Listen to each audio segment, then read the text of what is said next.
قصيدة ليبيا هذه كل واحد يحكي على حسيسته، في خلق مؤيد معمر وفي خلق مش مؤيد معمر، عادة الاثنين كل واحد يبكي على مواله. فهي القصيدة سؤال تقول حكي يا برقة، حكي يا برقة باللي صار صحيح ندار كلام معمر بو منيار، حكي يا برقة،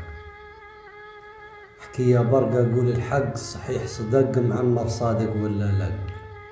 سنين وحلمك ما تحقق مع ثوار هدفهم يبدو الاستعمار، حكي يا برقة،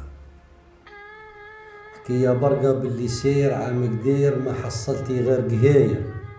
حبلك جا ما بين ضراير عالجرار يكروا فيك يمين يسار، حكي يا برقة، حكي يا برقة على الاسباب وحل البيب اللي ما سبح فيك شيب، ابطلنا من كذب النواب عليه الاخبار حصلتي من بعد المشوار، حكي يا برقة، احكي يا برقة باللي جاك وصار معاك رجيتي وتطاول مرجاك، تملحتي يا طول عناك في غلو اسعار وشيك مصدق للتجار، احكي يا برقة، احكي يا برقة على الخيين نباهم بين اللي ما فيهم غير لسين،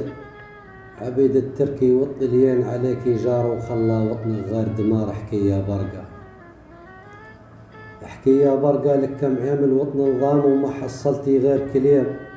تشريد وموتى ويتام خراب ديار ولا زلتي ترجيف عمار، احكي يا برقة باللي صار صحيح ندار كلام معمر بو منيار، احكي يا برقة. تسلم.